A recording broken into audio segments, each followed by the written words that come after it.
Halloween Diwali, Christmas या ईद मनाने जैसा कोई त्योहार नहीं है। ये एक दुष्ट सत्ता का बुरा दिन है जो कि एक आम आदमी की समझ के लिए बहुत गहरा है। लेकिन सिंपल शब्दों में कहें तो ये बुरी आत्मा का प्रवेश द्वार है जिसे वही खोल सकता है जो इस बुरे दिन को मना रहा है। ये सीधे तौर पर शैतान की पूजा है जो कि लोग जाने अनजाने में कर रहे हैं। आज की घटना ने हैलोवीन के दिन एक परिवार को आतंकित कर दिया और उनका जीवन बर्बाद करना शुरू कर दिया। तो आइए इस भयानक घटना को सुनने के बाद एक बार हम ये सोचें कि हम किसकी पूजा कर रहे हैं और किसको अपने जीवन में आने की अनुमति दे रहे हैं। हेलो दोस्तों, मेरा नाम अमन है। मैं आप सभी के मनपसंद YouTube चैनल कहानी रंगमंच में आपका स्वागत करती हूं। उम्मीद करती हूं कि आप सभी अच्छे और स्वस्थ होंगे। इसी तरह की वीडियो देखने के लिए हमेशा मेरे साथ बने रहिए। तो चलिए शुरू करते हैं आज का भयानक किस्सा। दोस्तों, आज का जो किस्सा है ये गोवा का किस्सा है। वहाँ पर एक फैमिली रहती है जिसमें हस्बैंड वाइफ और उनका एक बेटा है जिसकी उम्र 5 साल की है। उसका नाम बंटी है।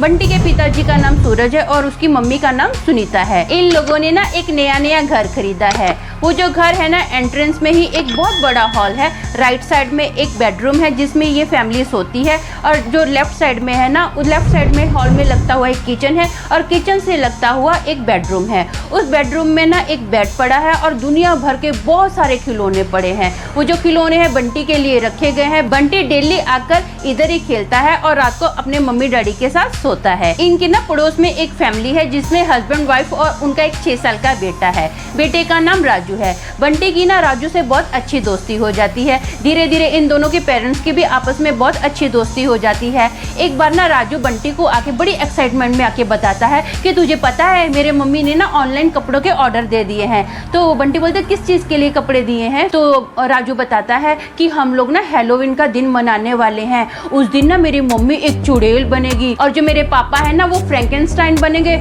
और मैं ना हैरी पॉटर का बहुत बड़ा जो विलन है ना मैं वो बनूंगा। जिसका कोई नाम नहीं लेता है मैं वो बनूंगा। और मेरे मम्मी ने ना अभी से क्या किया, चॉकलेट बनाने भी स्टार्ट कर दिए हैं। हम लोग बहुत धूम से ना हैलोवीन का दिन मनाएंगे। अब बंटी अपने घर पर आता है, बहुत उदास होता है। वो अपने मम्मी को बोलता है कि मम्मी मेरे को भी भूत बनना है। तो उसकी मम्मी बोलती क्या बोल रहे बेटा, तेरा दिमाग तो ठीक है ना? तो बोलता हाँ, आपको पता है जो राजू की मम्मी है ना वो एक चुड़ैल बन रही है और जो राजू है ना हैरी पॉटर का मेन विलन बन रहा है। मेरे को भी भूत बनना है, मेरे को भी थैनोस बनना है। हाँ, तो उसकी मम्मी बोलती अच्छा वो लोग हैलोवीन मना रहे हैं क्या? बोलता हाँ वो लोग हैलोवीन मना रहे हैं। तो उसकी मम्मी हंस के बोलती है ठीक है ऐसा करती हूँ, मैं ना उस दिन मैं भी बहुत डरावनी भूत बनूंगी। तो उसके डैडी बोलते हैं ठीक है मैं भी ऐसा करूंगा, उस दिन ना मैं ड्रैकुला बन जाऊंगा। हम लोग भी ऑनलाइन कपड़े ऑर्डर करते हैं और अपने घर को ना बहुत मस्त सजाएंगे। उसकी मम्मी भी चॉकलेट बनाना स्टार्ट कर देती है। ये लोग क्या करते हैं, हैलोवीन के दिन के लिए ना बहुत सारे सामान खरीद लेते हैं। ये लोग बहुत सारी डरावनी शक्लें खरीदते हैं, मास्क खरीद लेते हैं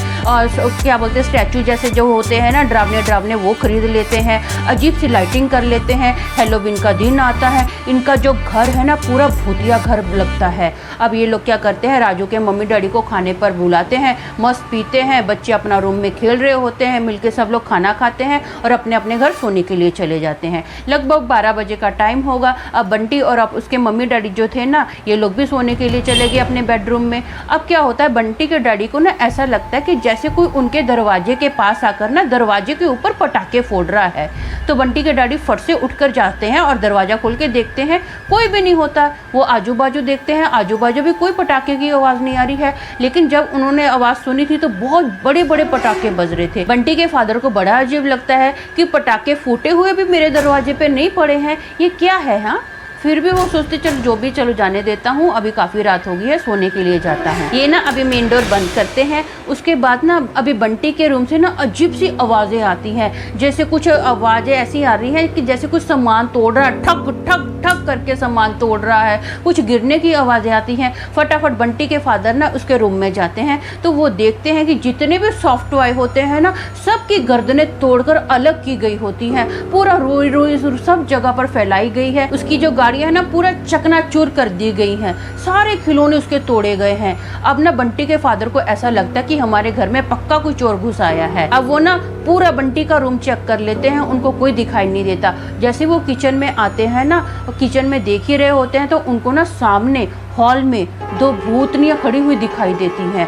जो औरतें हैं जो कि बहुत ही डरावनी हैं। उनकी जो आंखें हैं ना एकदम लाल लाल है, उनके बड़े बड़े से दांत हैं और उन्होंने जो कपड़े पहने हुए हैं ना, जैसे सूखी घास होती है, लंबी सूखी घास होती है, उनके कपड़े वैसे हैं। अब ये भूतनियाँ जो है ना हॉल में ही ऐसे गोल गोल गोल गोल घूमना स्टार्ट कर देती हैं। जो दोनों भूतनियाँ हैं ना एक जैसी दिखती हैं, सेम एक जैसी हैं, सेम हाइट है, शक्ल सब कुछ सेम है। जैसे होता ना हम लोग बोलते जुड़वा बहने हैं, ये जुड़वा भूतनियाँ दिख रही थी। और दोनों भूतनियाँ ना ऐसा गोल गोल गोल गोल घूमते घूमते ना क्या करती है, अब बंटी का रूम तो बंद है, जिस रूम में बंटी और उसकी मम्मी सो रहे हैं, ये बंद दरवाजे से आर पार हो जाती हैं और बंटी के रूम में जाती हैं। फटाफट जो बंटी के फादर है ना उस रूम में जाते हैं और वो देखते हैं कि बंटी की जो मम्मी है ना वो बेड पर बेहोश होकर गिरी हुई है। और जो दो भूतनियाँ है ना, एक राइट साइड में खड़ी है और एक लेफ्ट साइड में खड़ी है। दोनों भूतनियाँ बेड के इस साइड खड़ी हैं और दोनों ऐसे बंटी को कैच कैच कर रही हैं, जैसे कोई हम लोग बॉल को नहीं कैच कैच करते हैं, थ्रो एक दूसरे की ओर करते हैं,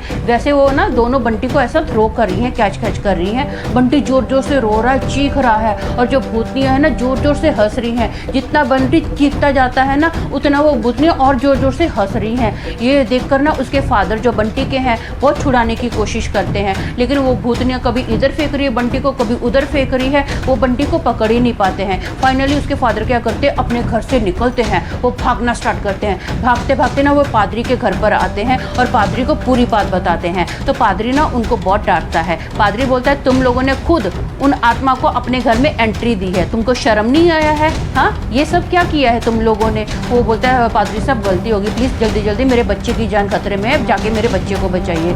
ये लोग फटाफट घर पर आते हैं। जैसे घर पर आते हैं ना तो देखते हैं बंटी भी बेड पर बेहोश पड़ा है और जो भूतनियाँ हैं ना जोर जोर से हंस रही हैं। उनके जो बाल हैं पूरे बिखरे हुए बाल हैं, हवा में ऐसे पूरे लहरा रहे हैं उनके बाल, और उनकी जो हाइट है बहुत ज़्यादा लंबी हो गई है। और वो भूतनियाँ ना दीवारों पर ऐसे भाग रही हैं जैसे छिपकलियाँ भाग रही हैं। तो पादरी साहब क्या करते हैं, अपने हाथ में पवित्र जल लेते हैं, प्रार्थना करते हैं और ना उन भूतनियों के ऊपर मारना स्टार्ट करते हैं। जो भूतनियाँ हैं ना अभी पहले जोर जोर से हंस रही थी ना, अब वो चीखें मारना स्टार्ट करती हैं, जोर जोर से चिल्ला रही हैं। पादरी साहब फिर भी कंटिन्यू प्रार्थना कर रहे हैं और पानी उन पर डालते जा रहे हैं। फाइनली क्या होता है, पादरी साहब इशारा करते हैं, बंटी के डैडी को बोलते हैं खिड़की खोल। बंटी के डैडी ना फटाफट खिड़की खोल देते हैं। पादरी साहब प्रार्थना करके फिर से ना दोनों भूतनियों के ऊपर पानी डालते हैं, पवित्र जल डालते हैं। जो भूतनियाँ है ना धुएं की तरह खिड़की से बाहर निकल जाती हैं। और अभी बंटी और उसकी मम्मी जो बेहोश होती है ना, फटाफट उनके मुंह पर पानी डाला जाता है। पानी डालने के बाद ये दोनों होश में आते हैं। पादरी साहब इन दोनों के ऊपर भी प्रार्थना करते हैं, बंटी के फादर के ऊपर भी प्रार्थना करते हैं, फिर पूरे घर के ऊपर प्रार्थना करते हैं और उनको बोलते हैं ये जो तुम लोगों ने भूतिया घर बना के रखा हुआ है ना, जितनी भी डेंजर अजीब सी शक्लें हैं, सब शक्लों की चीज़ें यहाँ से निकाल दो। मतलब जो भी चीज़ें वहाँ पर ये मास्क वगैरह जो लेकर आए थे, बुत वगैरह खरीद कर लाए थे, बोले सब इनको निकाल दो। अभी का अभी वो लोग उसको निकाल देते हैं, जितनी भी डेंजर चीज़ें होती हैं। तो पादरी साहब बोलते हैं नेक्स्ट टाइम ये सब मत करना, तुम लोग सीधा एंट्री देते हो भूतों प्रेतों को ये सब हैलोवीन मना के। तो बोलते ठीक है हम लोग नेक्स्ट टाइम नहीं करेंगे। वो तो चले गए पादरी साहब, लेकिन बंटी को ना बहुत बुखार आ गया था। उसको ना पूरी रात ठंडे पानी की पट्टियाँ की गई। अगली सुबह डॉक्टर को भी दिखाया गया, डॉक्टर ने भी दवाई दी। 1 हफ्ते तक बंटी का बुखार गया नहीं। 1 हफ्ते के बाद फाइनली बंटी ठीक हुआ। तो उसके बाद इन लोगों ने अपने कान पकड़ लिए कि हम नेक्स्ट टाइम ये सब कुछ नहीं करेंगे। लेकिन इस किस्से के बाद ना बंटी को बहुत ज़्यादा मेंटली इफेक्ट रहने लग गया। जो एक बच्चा पढ़ाई लिखाई में इतना इंटेलिजेंट था ना, वो अब पढ़ाई लिखाई में बहुत कमज़ोर हो गया। वो ज़्यादा किसी से बात भी नहीं करता था, चुप चुप रहता था। तो दोस्तों मेरा मानना ये है कि हमको ना सही गलत का पता होना चाहिए कि क्या सही है हमारे लिए, क्या गलत है। देखो ये कोई भूत प्रेत बन के हम लोग कोई कूल नहीं दिखने वाले हैं। हमारी अकल के आगे ना पर्दा आ जाता है जो हमको सही गलत दिखाई नहीं देता। परमेश्वर ने इतनी अच्छी शक्ल दी है तो हमको इस शक्ल को और अच्छा बनाना चाहिए, बल्कि ना कि भूत प्रेत का रूप लेकर इनको बिगाड़ना चाहिए। तो जितना बेटर हो सके ना इन चीज़ों से दूरी रहना चाहिए। तो आज के लिए बस इतना ही, कल फिर मिलूंगी और एक भयानक किस्से के साथ। तब तक के लिए शालोम, शांति और सलाम।